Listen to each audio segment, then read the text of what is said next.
तवांग में पीछे चीनी, डट गए हिंदुस्तानी। बॉर्डर क्रॉस करोगे तो घुसकर मारेंगे। ये 62 वाला भारत नहीं, ये नए युग का भारत है। आखिर धोखेबाजी से बाज क्यों नहीं आता चीन? चीन ने एक बार फिर दुस्साहस किया है। अरुणाचल प्रदेश में भारत और चीन के सैनिकों के बीच झड़प हुई है। इस घटना में दोनों देशों के सैनिक घायल हुए हैं। घटना तवांग सेक्टर के यंगस्टे में हुई है। भारत के रक्षा मंत्रालय के मुताबिक ये घटना 9 दिसंबर 2022 की बताई जा रही है।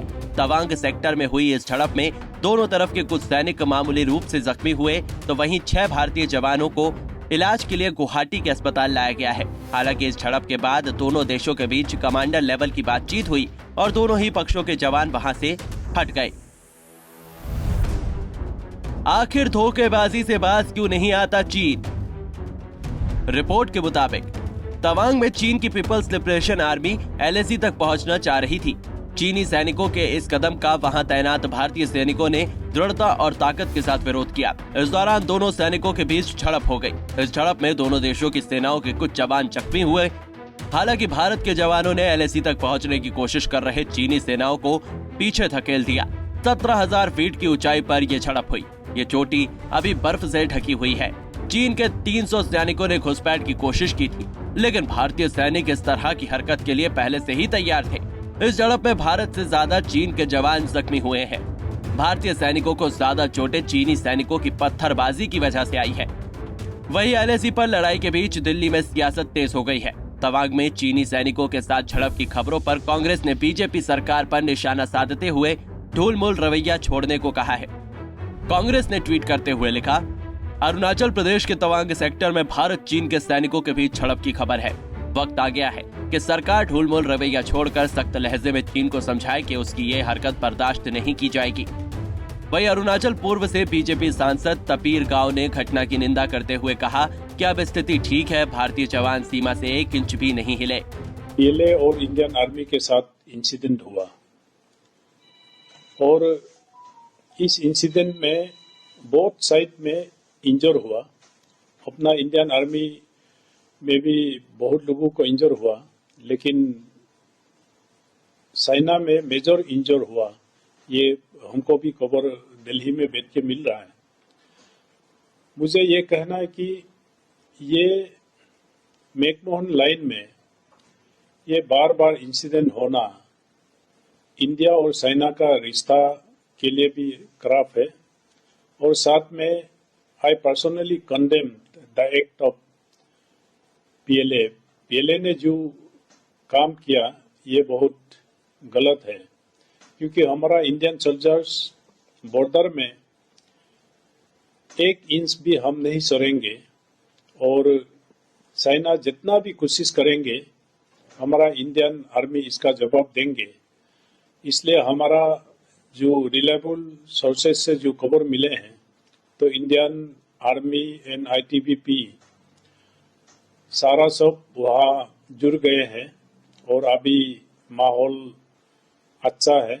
जो इंसिडेंट हुआ 9 तारीख को, फिर भी सिचुएशन शांति है और वहाँ सुनने को मिला है कि फ्लैग मीटिंग भी हुआ है आपस में, तो सिचुएशन अभी ठीक है। लेकिन जो कुछ भी इंसिडेंट हुआ ये कंडेमेबल है, क्योंकि हम शांति चाहते हैं। ये मतलब ये नहीं कि हम तुम्हारा मार खाएंगे, हम भी इतना ही जवाब देंगे तुम जितना करेंगे।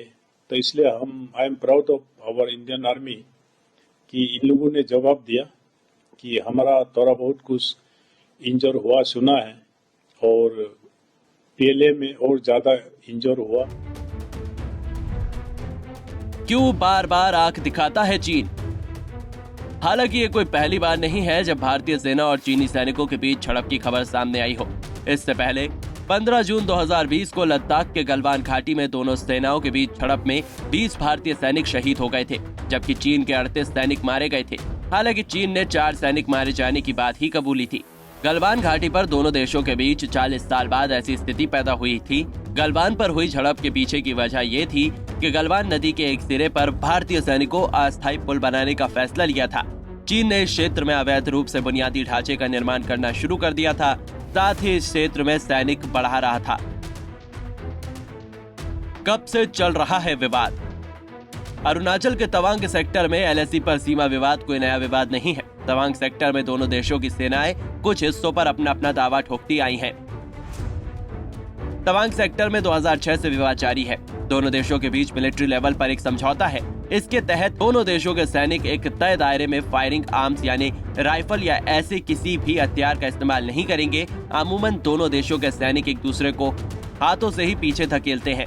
गलवान झड़प में चीनी सैनिकों ने कांटेदार डंडों का इस्तेमाल किया था। इसके बाद भारतीय सैनिकों ने भी इसी तरह के इलेक्ट्रिक पैटर्न और कांटेदार डंडों का इस्तेमाल करना शुरू कर दिया था।